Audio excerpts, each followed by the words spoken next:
are live. We live. Let's go ahead and head to Facebook and get that thing shirt. The thing, sure, it is. Nigga, shut the fuck up.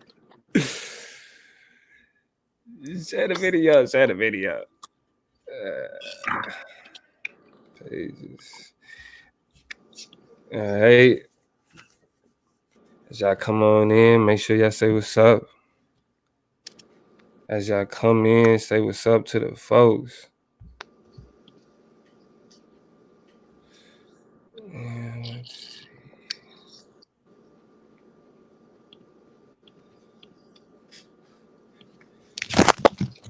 Gotta change who I am to be able to share it.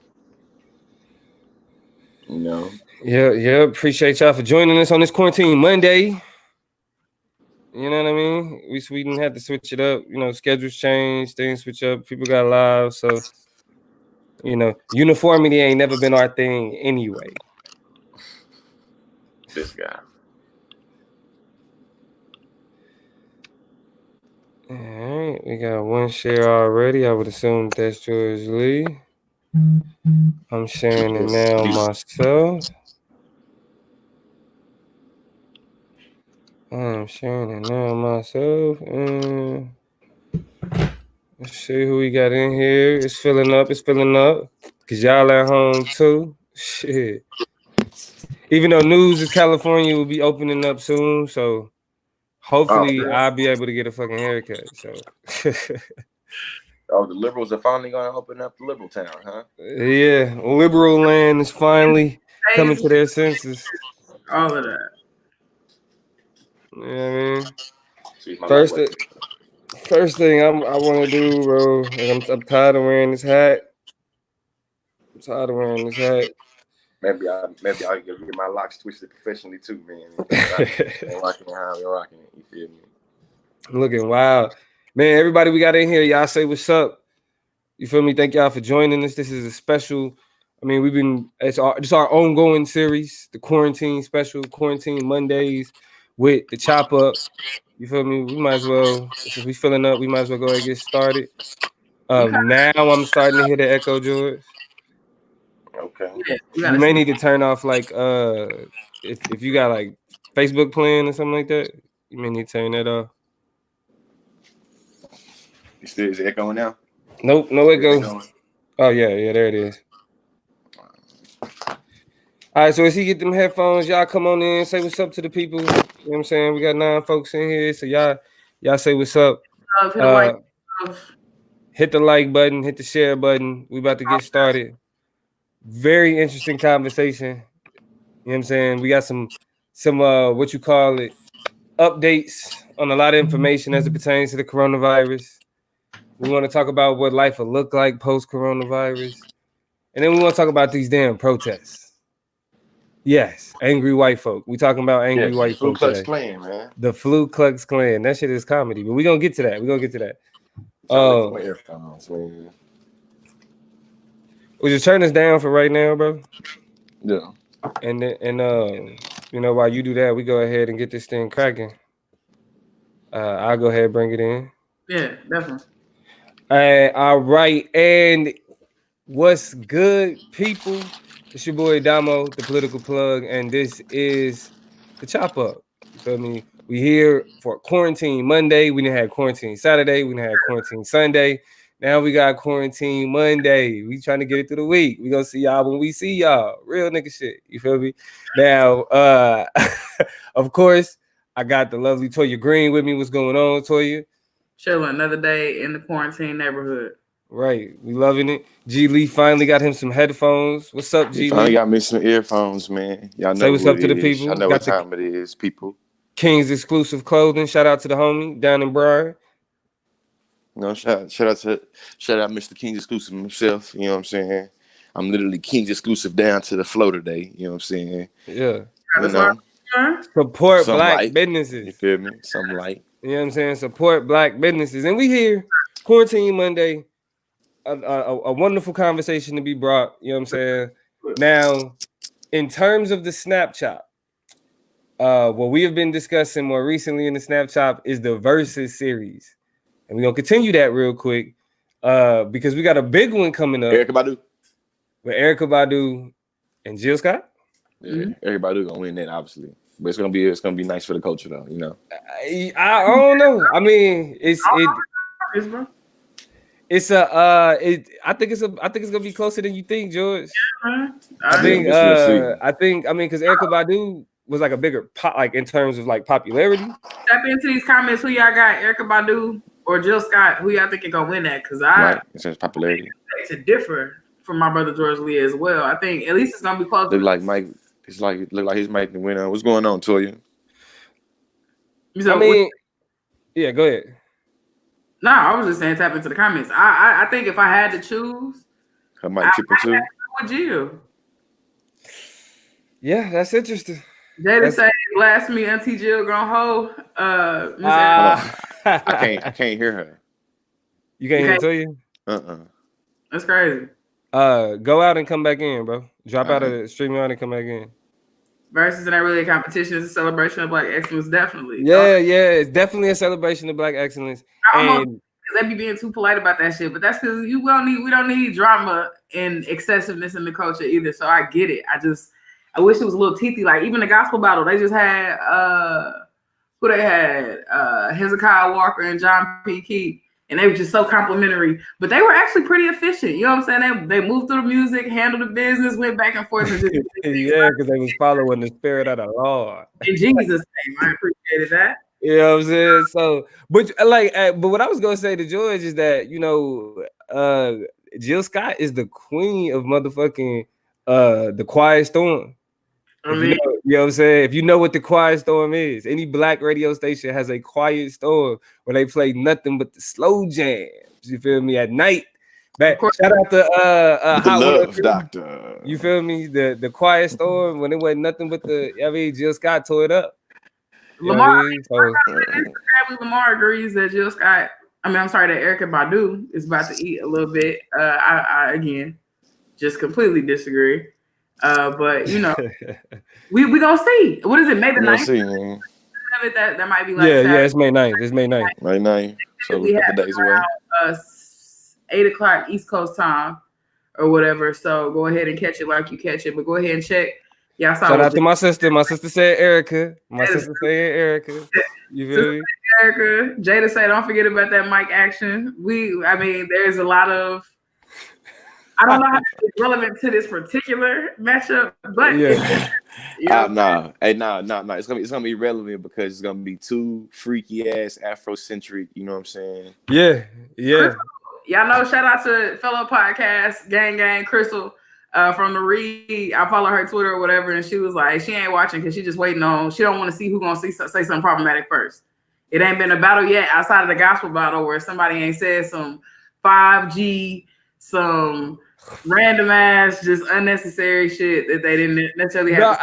Both of them. I mean, we know who it's gonna be Erykah. It's gonna be Erykah. Erykah gonna say some wild shit. Erykah gonna say some wild shit. Yeah. So but it's gonna be interesting. I think it's 2-1, George. I think Jill Scott. You feel me? I think she may banger for banger, bro. I mean, Erykah, like again, in terms of popularity, she up there, but banger for banger. I think it's gonna be about strategic plays, just like it was in a whole lot of other battles. It's gonna be about when Jill come out and play. Because when I want to know what the answer to Tyrone is, you know what I'm saying? I do want to know what the answer to Next Lifetime is. You know what I'm saying? It's just I do Bag Lady. Like, what you gonna play when she play Bag Lady? Like, and so you asking those questions? I can't hear you. Can you hear me? I can't hear George. Is he talking? No, he muted. George muted. Okay. You can't think of it off the top of your head, but when she played the song, you're gonna be like, yeah, that's that.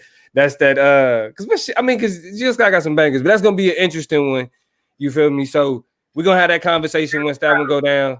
So y'all tune into that Versus shit. Shout out to the whole Versus series. I mean, I think it's something dope for like Black culture for us to kind of like celebrate our greats in a way to where we see. I mean, this is one thing why I will say, y'all know I don't really get into like the celebrity culture, but in terms of like watching greats celebrate some of their best work, we can do that. You feel me? And I think that's what we seeing here. It's like artists like a painters comparing, you know what I'm saying, what they do and what they do best. And so, hey man, it's been lit. That's one of the good things that came out of the quarantine. So Marquise it is what it is. The question, he said Crown Royal was an answer to Tyrone, and Magda agrees that it's all about the order of the lineup. Babyface, Teddy, I think Definitely showed that. when Neo was trying to keep swinging at Jonte Austin, it was just all about how he was kind of playing the order and kind of responding to things. So we're gonna see. Yes. I'm excited. Go ahead and tap that love, tap that like, jump in, say what's up. Make sure y'all greet us. Happy afternoon to everybody across the United States in this thing. It's Quarantine Monday. Quarantine Monday, and let's go ahead and get into these chops though. We're gonna start out with Toya today. You feel me? But we still can't hear Lee, so he's dipping out to come back. He's dipping out. Even though he was muted, you know what I'm saying. But again, we'll be all right once he come back. We'll make sure that he hold on. Let's see. He right here. You good, bro? Yeah, man. Yeah, I'm good, man. About to say, having phone calls and things, and people calling me and stuff, man. But I'm good though. Yeah, that's how we go. That's how we go. So let's go ahead and get into it with this. You had one thing you had to say to it? I was throwing a shout out to Jordan Rules, aka Shantae Jordan, aka the supreme, aka A1 smartest. aka one of the homies. Shout out to Shantae holding it down, chopping up with us. Jaleesa's in here. It feels good to be with my people. That's it. That's all I was saying. But yeah, man. I give this that time. Let's go ahead and get into it, and we're gonna start it out with the reality chop. Go ahead, Toya. All right. So today for the reality chop, is basically, this is all centered around one question.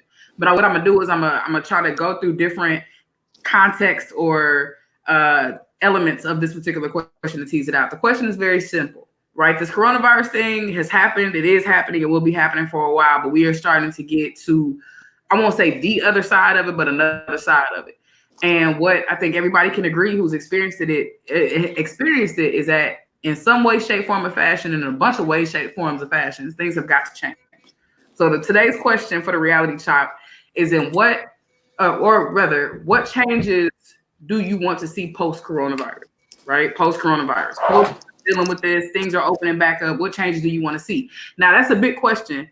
So I kind of broke it down in a bunch of different contexts. First context, and I'll just go through them, is in the context of what we've seen about public goods and services, right? Okay. When we're talking about eviction bans, shut-off bans, the internet as a utility, payment freezes, food allocation to kids, homeless assistance, elderly assistance. We've seen a lot, right? We've learned a lot about what we didn't have. We've learned a lot about what we can do. So if y'all could pick one thing in the area of public goods and services that needs to absolutely change post-coronavirus, what do y'all think that should be?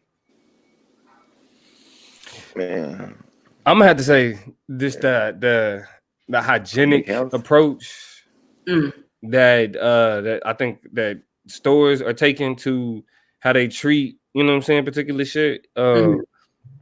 Like the cleanliness that's been introduced into like the way grocery stores treat their carts. You feel me? The way that they handle, you know, the things that people touch constantly. I think that's something that we should continue in terms of, you know, being able to avoid not just like major pandemics, but the flu that kills motherfuckers, that kills thousands of people a year. And so from that perspective, I think if just the approach that we had to the coronavirus is just the approach that we should just have to public hygiene in general. I mean, it's capitalism exposing itself in a bunch of different ways, but it definitely blows my mind all the time where you don't see the logic of if you're sick, stay home, both for patrons and for people working. Like, why was that a new logical conclusion that y'all making now? Y'all so greedy, don't want to pay people, don't want to allow people to be sick for a couple of days to get over a fever. It's 2 days. Pay these people and leave them alone. Yeah. You know what I'm saying? Like, let me, I might come in. Like, it's mind blowing how much we started being able to do things that we should have been able to do all along in terms of keeping our stores clean and then keeping them functional and sanitized and stuff like that for folks. And it shows that we had the ability to do it. No, definitely had the ability to do it. And doing it didn't fuck nothing else up. Oh yeah. You feel me? So yeah. Shit, hopefully moving forward, this will change some people's arguments about how funds can be allocated and what funds can be allocated when it comes to dealing with, I feel like, not only epidemics, but I feel like social issues, you know what I'm saying? But I feel like for me to answer the question, I think it's something that I feel like I would have to answer the question dealing with something like public health in relationship to poor people.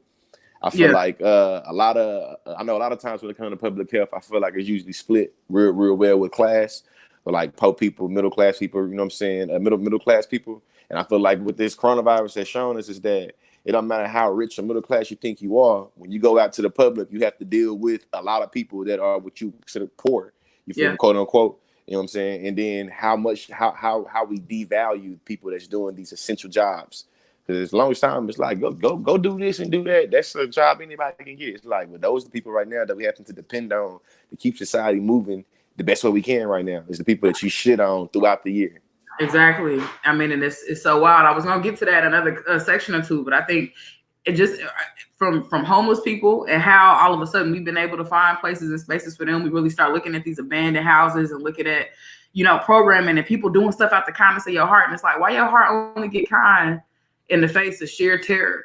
You know what I'm saying? When people are literally on their last and don't have anything, and you almost being strong armed, and people looking at you like, you be ashamed into doing it, right? As opposed to like, starting out on that particular approach. We also have, I want to look at Magda's comments, just a couple comments that we got coming in. She says, focus more on human beings and less on the monetary side of things. Yes, things have a cost, but people have needs and we should address that first. If we can bail out banks and businesses, we got to be able to bail out people. One of my biggest things looking at public goods and services that I think has to change post-coronavirus is what Jaleesa has said.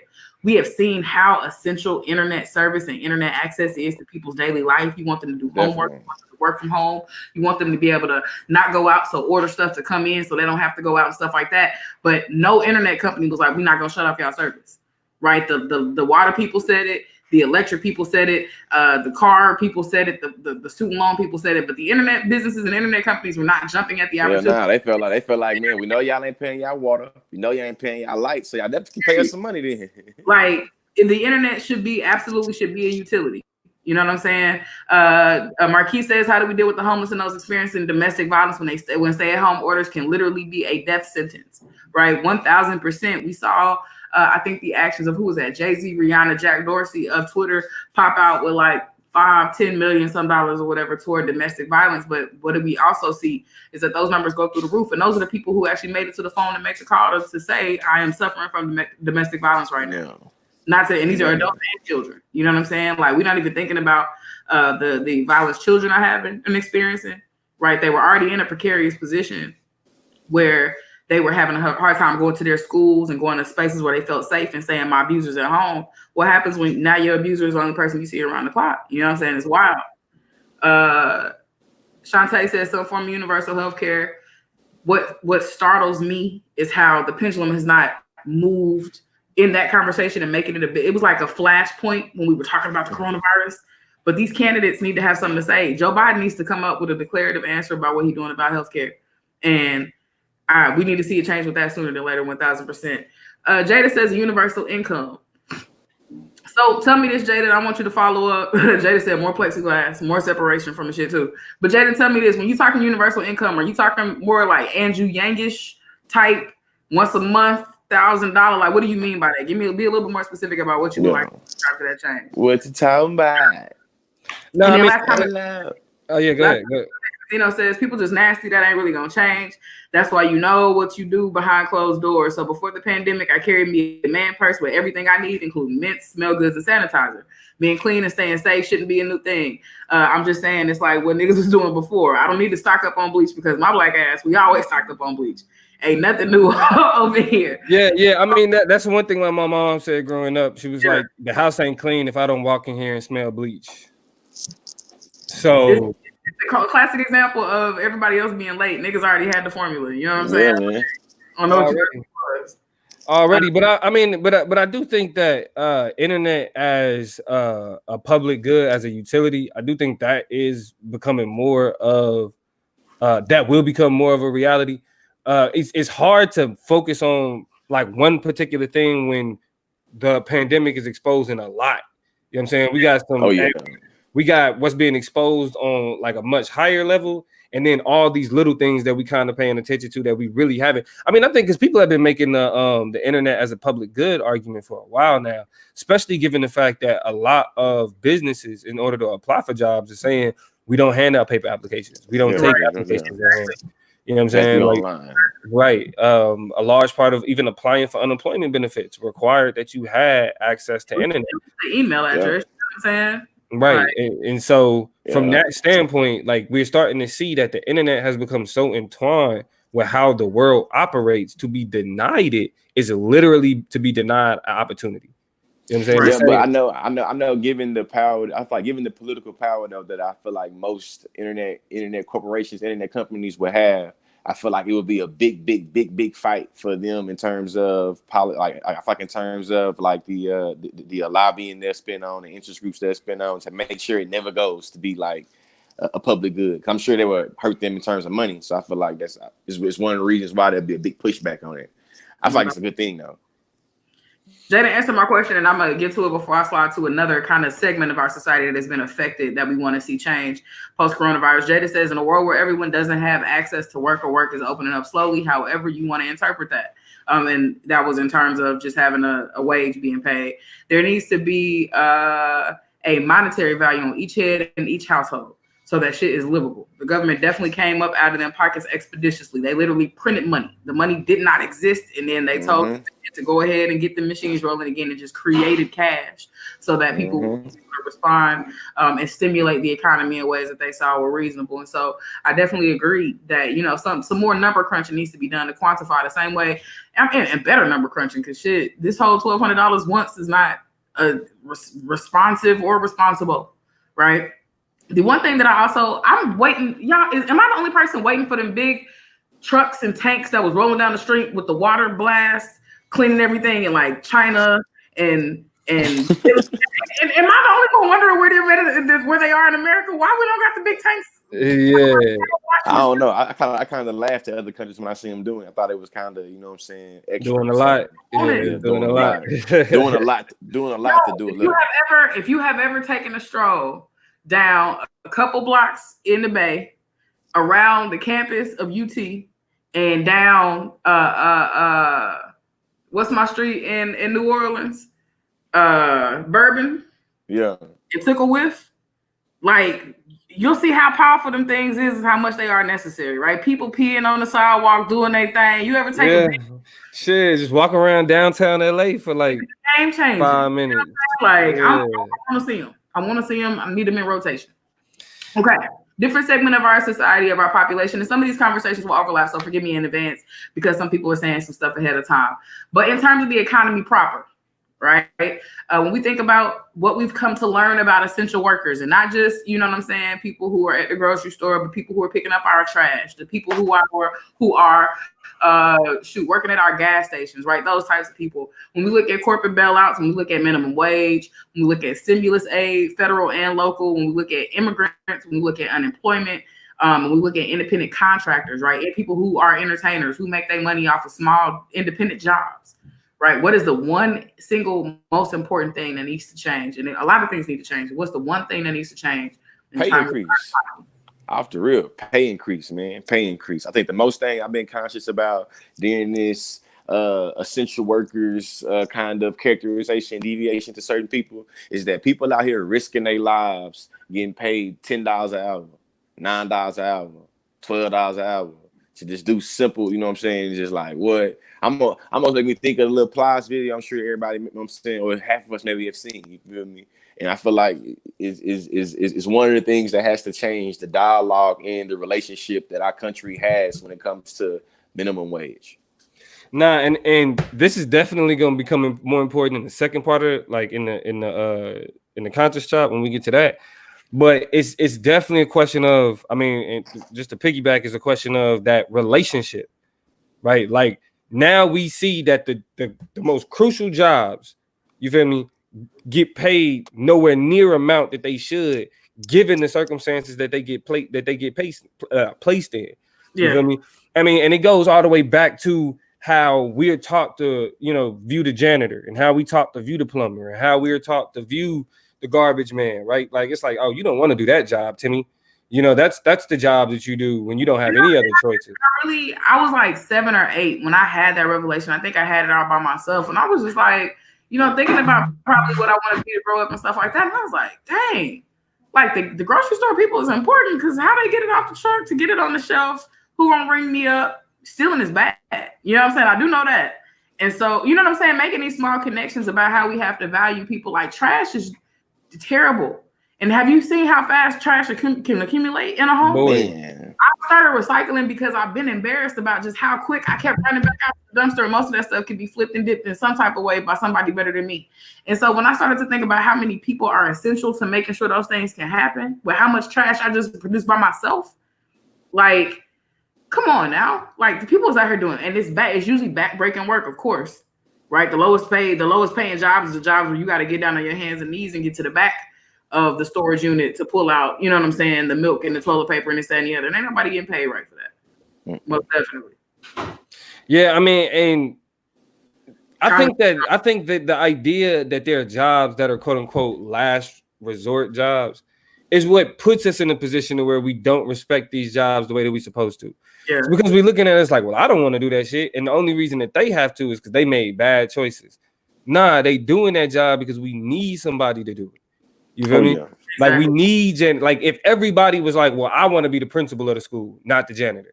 If everybody was like, I want to be the teacher, I want to be if everybody wanted to be in these roles that are considered or the you can flip it like respectable if everybody was doing if everybody's walking the straight and narrow and nobody was creating these horrible dire needs for themselves, there still would have to be somebody to pick up the trash, there have to be somebody to flip the burgers, there have to be somebody. So you start to see that this idea that people get pushed into it because they're disposable, they're exposable, they don't mean nothing.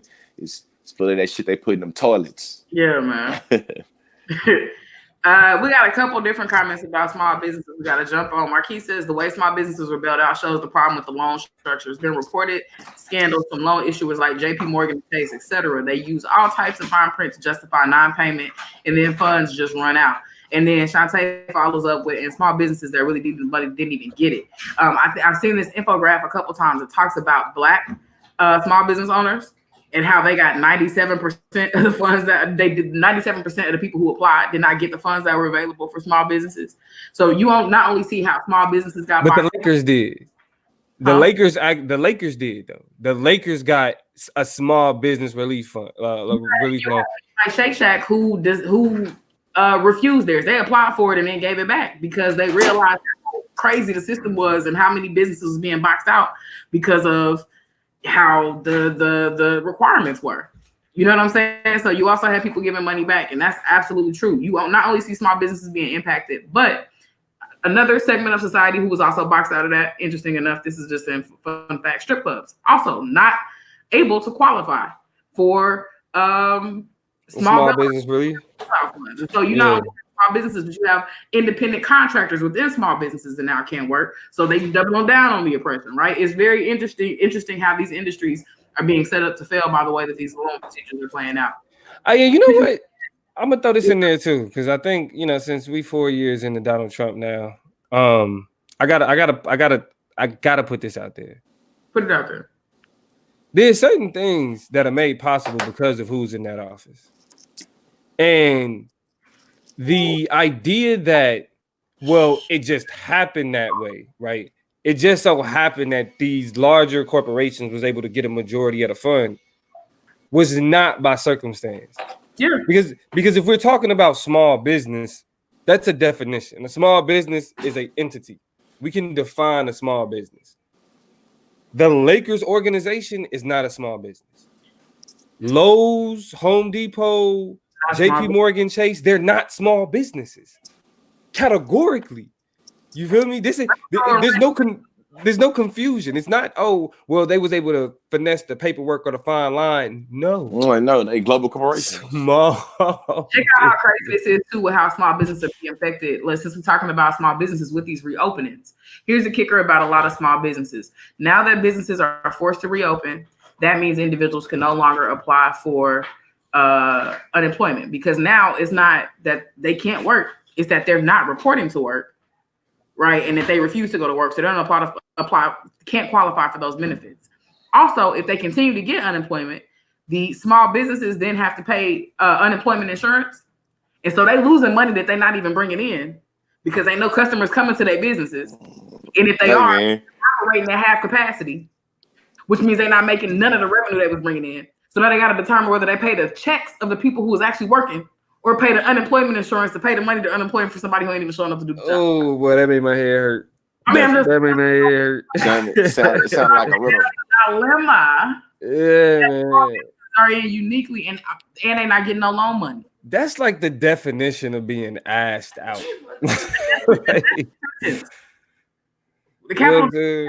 man is wild, bro.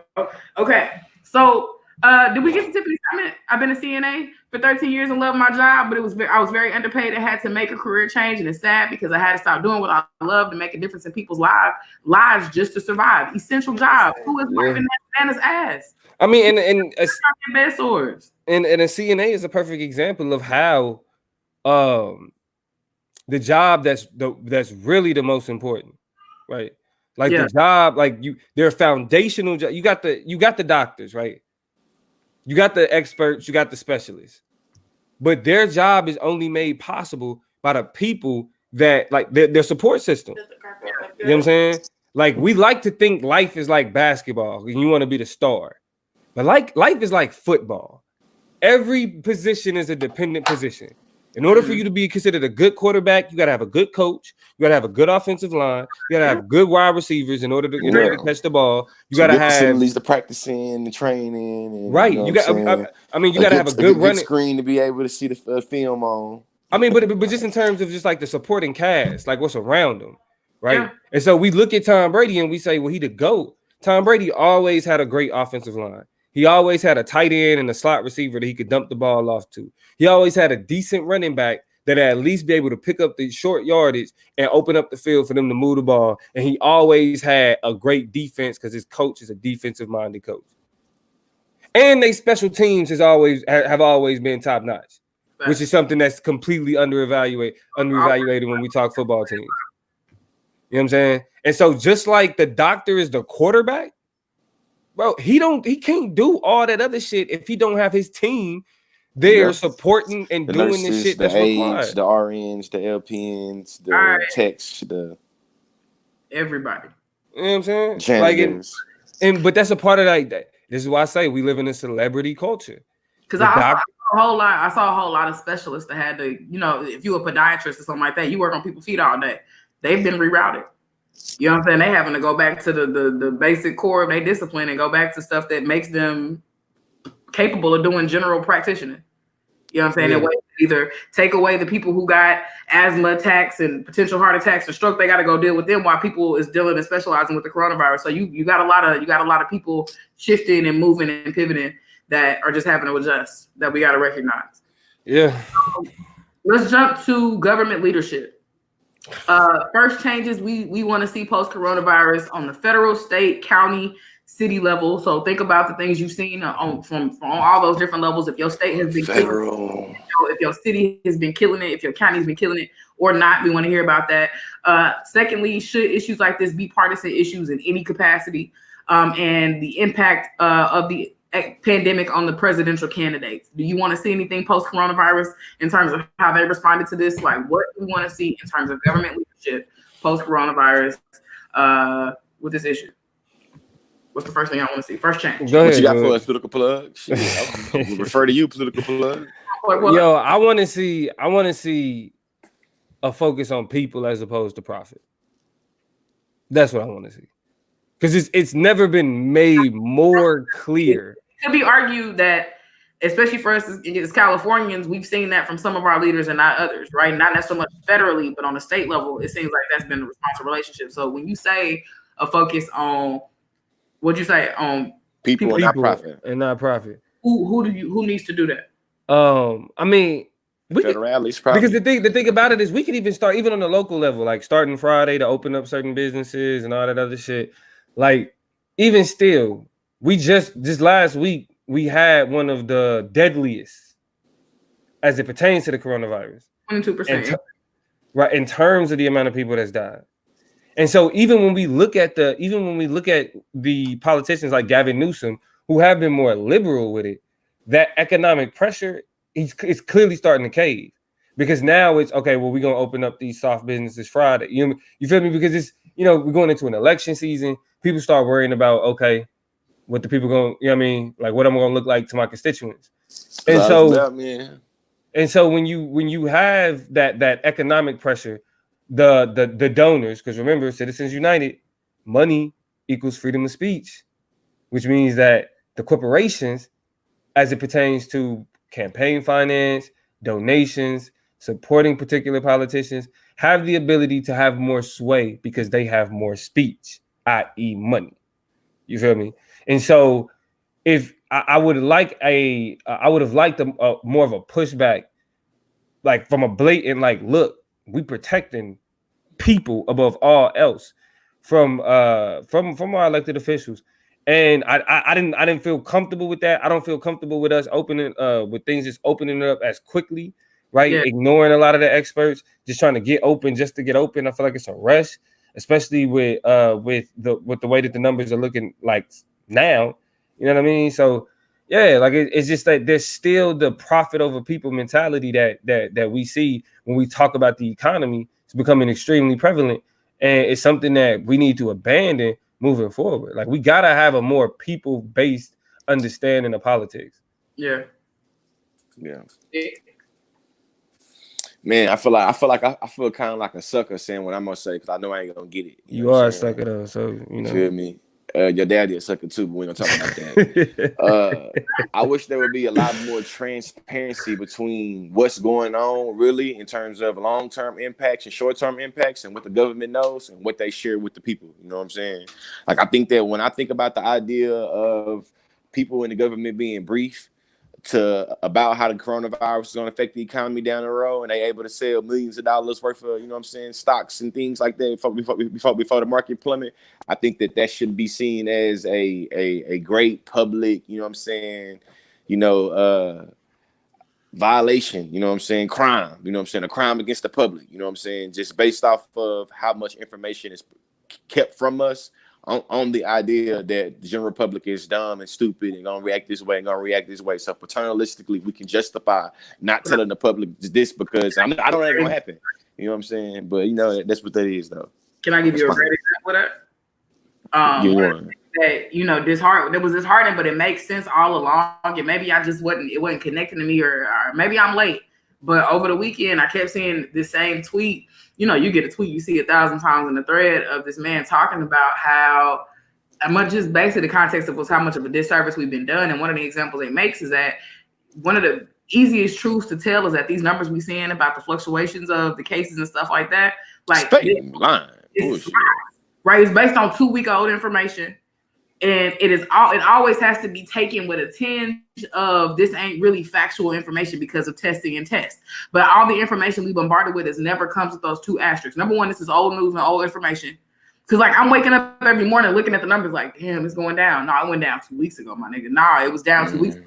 What's cooking outside my front door ain't got nothing to do with what I'm seeing in the news reports. Mm-hmm. Yeah, man.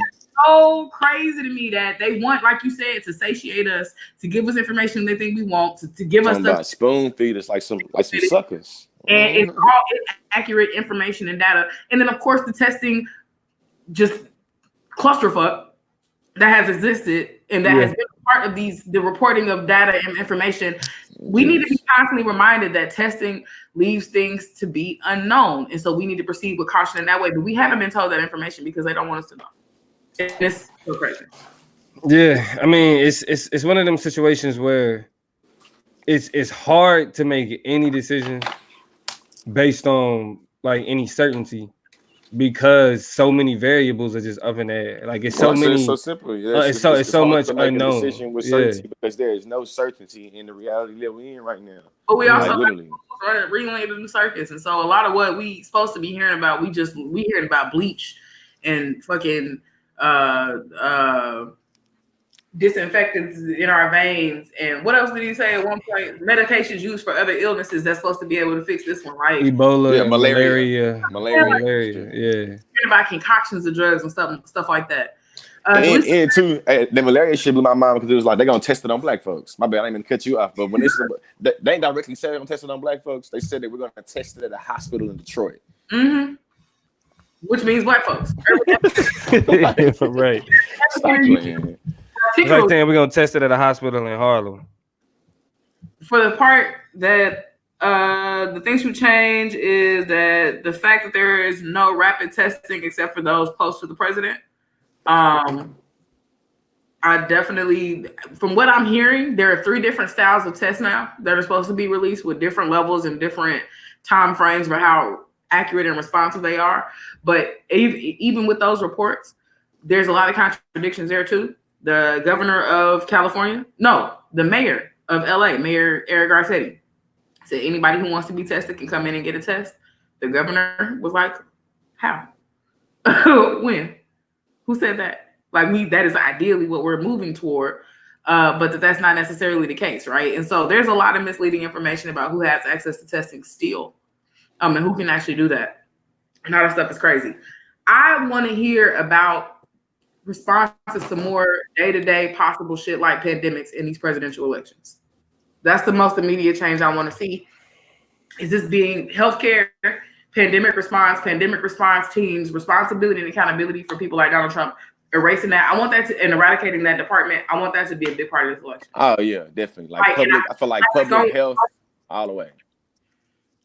And it's going to end up not being the case. And that's going to frustrate me a lot because I need answers and responses for shit that is literally going to change our lives for the next 2 to 3 years. I care about international relations, but in the context of Corona-19 or COVID-19. And that's because globalization has set us up to be inextricably linked, right? So how are we going to deal with those relationships? How is our U.S. president going to build and massage relationships with China when we're so intertwined, but we got a lot of people and a lot of skeptics blaming people for this, that, and the other in terms of our response? Like, what are we doing? I mean, I do think that they don't have a choice because even coming to know, even in terms of focusing on healthcare, I think they're gonna try to weasel out of it and make this conversation and make these debates and make the focal point of this election about a whole lot more. This election needs to be about sexual assault. This election needs to be about responses to the economy, and this election needs to be about healthcare, health, and pandemic response.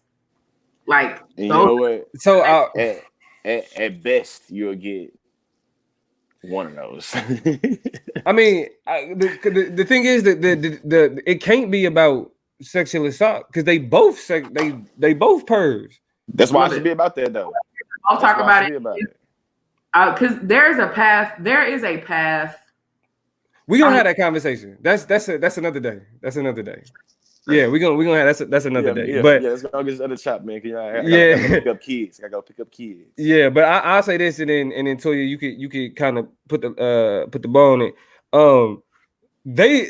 I hear what you're saying, but they are not going to be able to get away from this healthcare question. Not after, and Joe Biden and them, they already putting out the ads attacking Donald Trump's approach to the coronavirus, and he's already been reported to be being more amenable or more malleable to positions of universal health care or some form of Medicare for all. So we know that the Biden camp is sitting back thinking, okay, we need to get at least half of these Bernie supporters, right? And we need to get these Elizabeth Warren supporters. We need to get them. And the one thing that we could probably get them on the clearest, healthcare, especially given the pandemic, is healthcare. Healthcare. I mean, y'all don't see Bernie. I mean, not Bernie, but Joe Biden's been mighty silent, I think, in ways that have made me uncomfortable, especially as close as we are to these elections, as close as we are, even though some states haven't been able to have their primaries. It seems like my dude just been invisible. He's been coasting, man. I mean, he been having ads, but I think he been letting Trump like just make himself look bad. Like, I mean, but that's stupid because you looking bad right now too, and people are making you look crazy, dog, and you are being just driven with the sexual assault shit. So it's just like the only time you pop up is when somebody endorses you, and that it makes you look real stupid. But what do I know?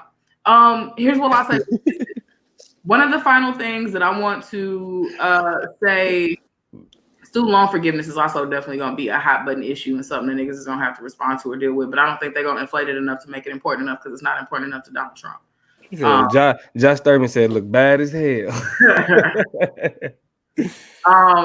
There's a lot that has to change. It's a lot that we need to change. I said, to pick just one thing if we had to pick one thing, but I know that's hard to do because so many things around us have to shift. Everything from our public and social consciousness and how we relate and deal with each other. And George is going to get to that when he talks about the Ku Klux Klan.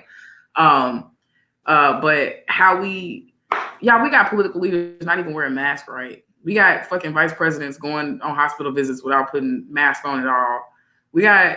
I got people who the sun came out and all of a sudden they think that we just is canceled because we tired of the coronavirus. I mean, we just back in action, and that just ain't realistic. It ain't real life, man. And so a lot of stuff got to change, but some stuff can start changing today. So think about it, move like that. And next topic, please.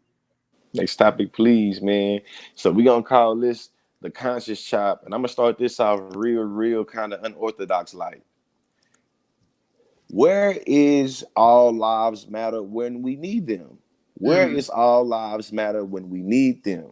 Or they're gonna be real and say that they only protesters when, you know what I'm saying, they have a different hue. You feel me? Over the past week, we've seen various protests that broke out, that's breaking out throughout the country in places like California, in places like Virginia, of a whole bunch of mad ass conservatives, you know what I'm saying, many who happen to be white, you know what I'm saying, that's pissed off that they can't get a haircut, you know, they ain't been to the salon in a little bit. You know, I want to remind y'all, there's a lot of the same people that call black people crybabies and victim mentality for, you know what I mean? You know, my first question, though, to the people, you know what I'm saying, to y'all and the question people in the comment section, what does these Ku Klux Klan protesters expose about protesting in America? Go ahead, Toy. No, you got it.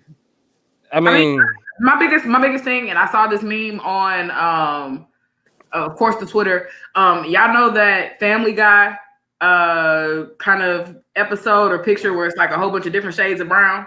Yeah, Peter. Actually, the funny thing about that episode is that Peter actually joined a terrorist group. Exactly. In that episode, he was doing a terrorist. Yeah. It was kind of to show you what complexion identifies as a terrorist versus what does not. And it was like 6 different shades of brown. Right? Take that same picture and somebody recreated it with the different protest ride. Right. I think that's the biggest, most obvious explanation for how we as a society respond to this shit, which is just like some people get the ability to yell in the police's face and carry around semi-automatic weapons and do all types of wild shit. And some people don't have the right to walk around their communities and argue and protest, speak in unison about what they want to change. And so the shit is wild. But like what the biggest thing I walked away seeing is that the complexion for protection strikes again. He said the complexion for protection. The complexion for protection. I might have to go to TikTok with that one, Toya. Right. Hey, but this is the thing.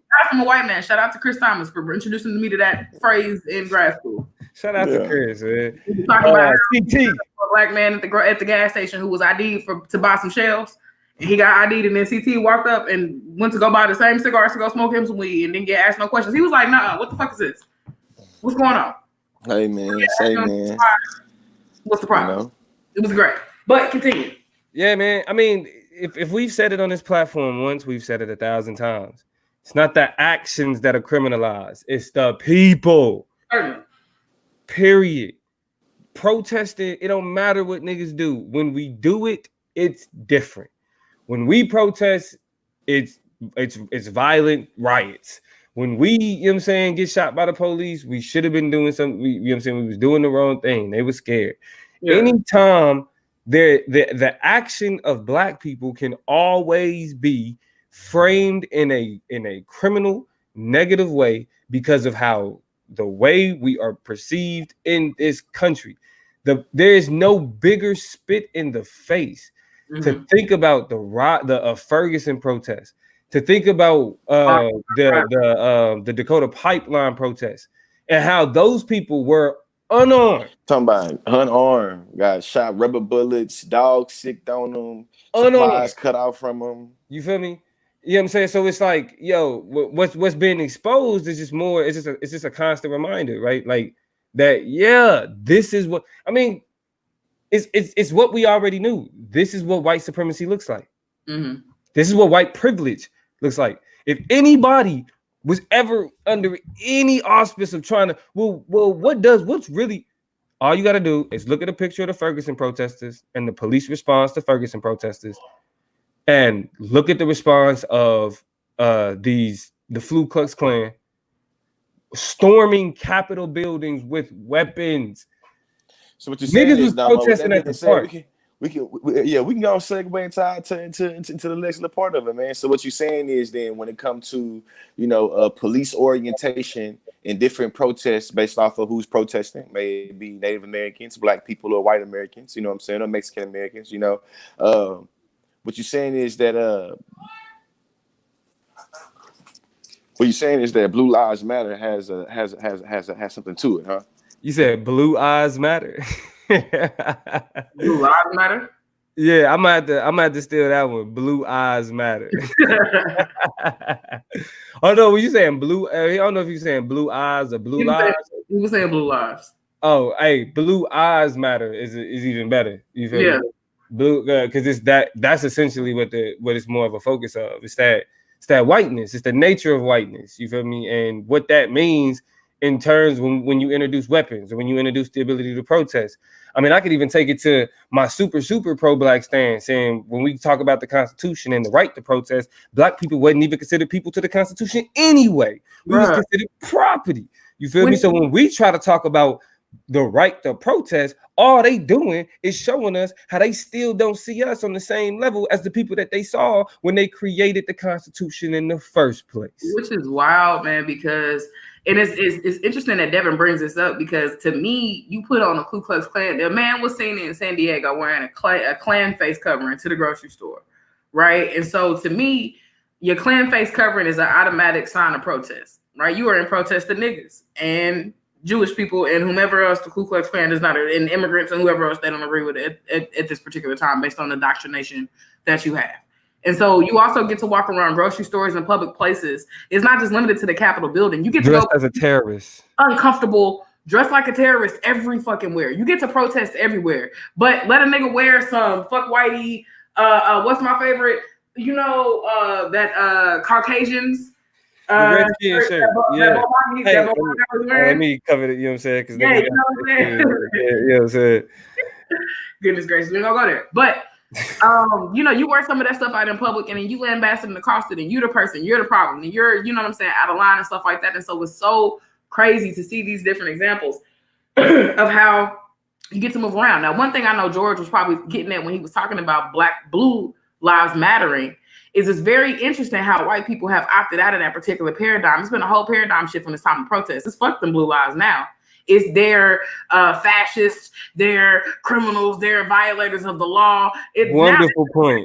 They're ready to sing the praises of FTP. Wonderful point. But when it comes to a Black person being involved and encased and entrapped with the long arms of the law, then you should have respected them. You should be identifying with the law. You should just be patient. You should let justice prevail. You should let the system work itself out. The system knows better than you do about your real life. What happened to all of that?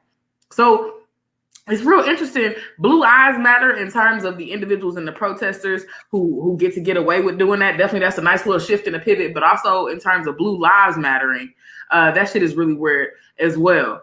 Terrell says that's wild. What's wild is that in order to justify that contradiction, white people will invent all types of explanations for why COVID isn't deadly.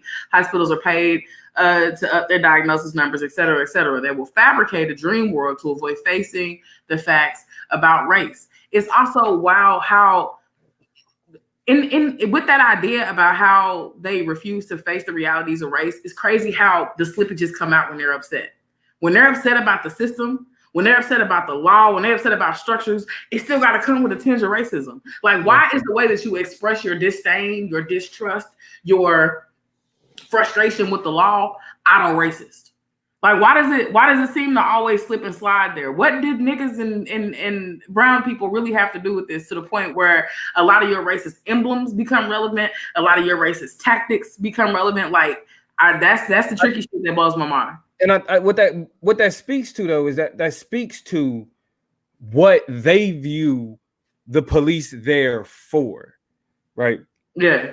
They view what they should be able to do as rights. You know what I'm saying? Like, it shouldn't be impeded. I should be able to do whatever I want, right? That's that privilege that they have.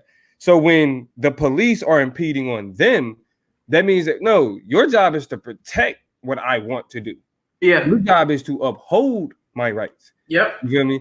So when you interact with those other people, you're supposed to tell them what they can't do.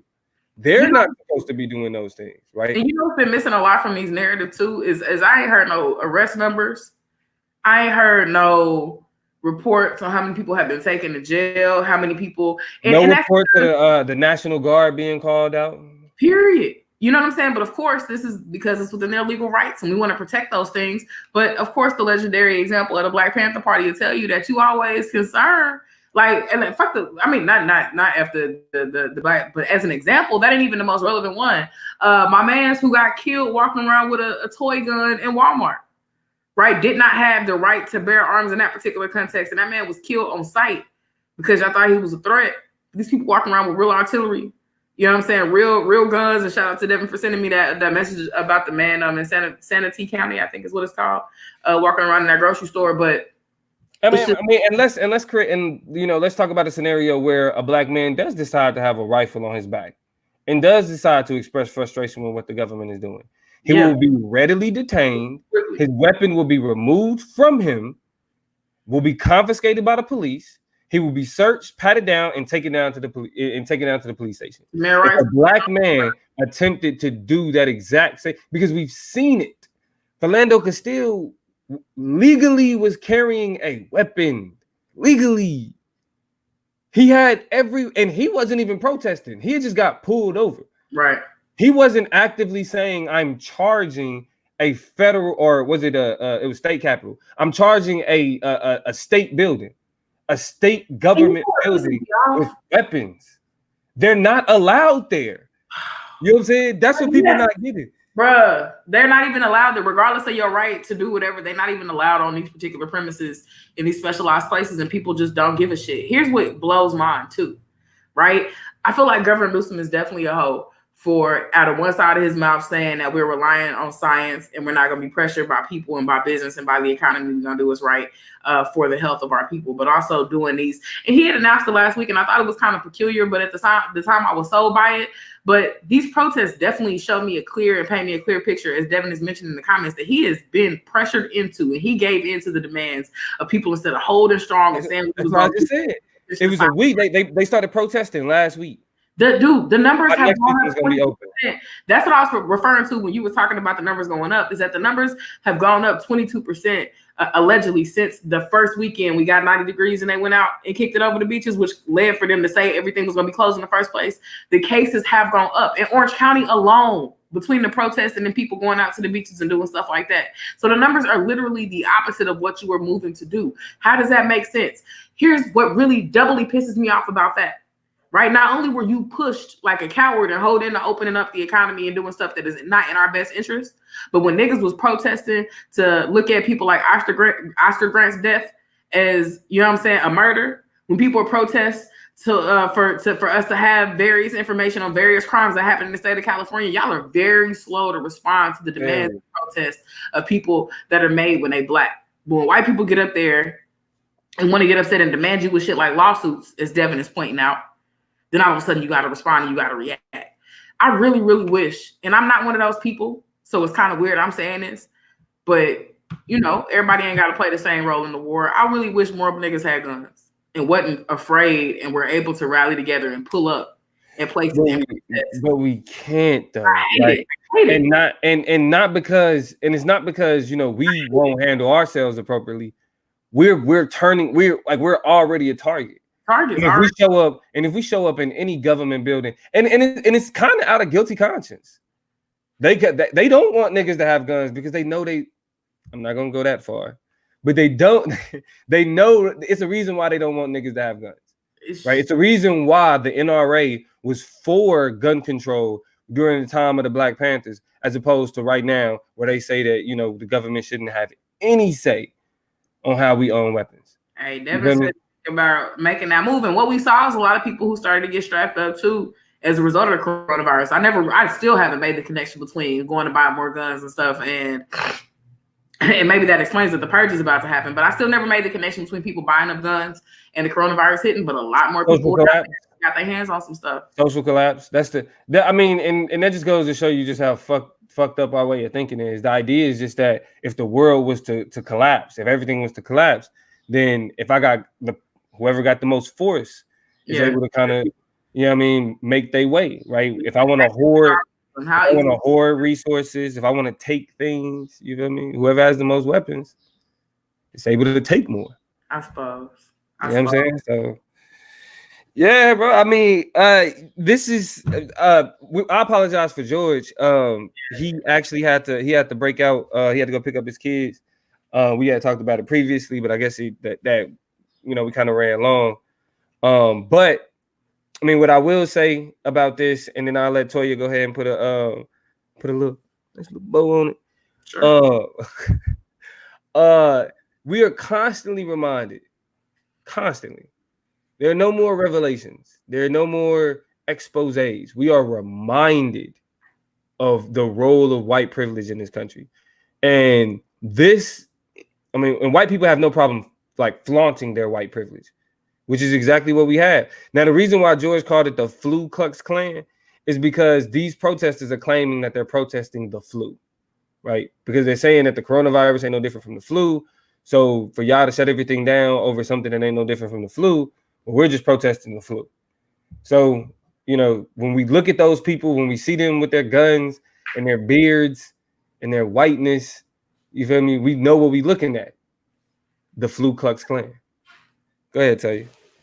Ultimately, you know, people ask questions, you know, why is everything about race? Why do we make everything about race? Why is race always the filter by which we see everything that happens around us through? And I think this Flu Klux Klan shit is a great example of how we're not the ones making everything about race, how white people very easily and very swiftly, very subversively take shit that has nothing to do with Black or brown people and very quickly either turn it into abuse of their power and their privilege, which then automatically triggers a conversation about race and the way race functions in the society, or thereby market out there with certain flags and certain representations. We saw certain protests in the country with Confederate flags and shit outside. It's like crazy how they default into racialized orientations toward their rights, right? And so when next time you ask the question why everything has to be about race, ask the gun crazed, my rights is my rights, protest happy white person next to you, and they maybe have a better answer than I do, because not everything is about rights or about race until you look a little bit closer and realize that it is, right? Peep game. The Flu Klux Klan. The Corona Klux Klan. Said it again. Don't let them be great. The Corona Klux Klan. Yeah, it's ugly, but you know, we know what we're dealing with. We've been knowing what we're dealing with. So it is what it is. But hey, Quarantine Monday. How'd you feel about Quarantine Monday, Toya? It might as well have been Quarantine Saturday or Quarantine Sunday. These days are all the same. Awesome. That's facts. That's facts. Well, it's been real. Yo, glad that y'all was able to join us for another wonderful conversation.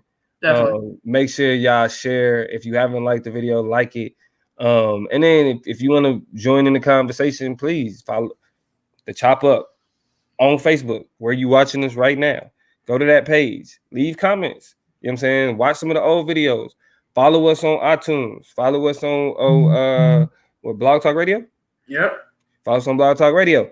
Follow us on Instagram and all of that shit. Radio, everything. Just look for us. Google the Chop Up and pick a place. The Chop Up Show.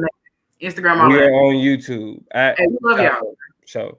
But yeah, make sure y'all go check it out once we get it uploaded to the iTunes, to the podcast, and y'all give it a listen and bring more people on. We're trying to grow the platform. But thank y'all again for joining us this Monday afternoon. It's been real. And this has been the Chop Up.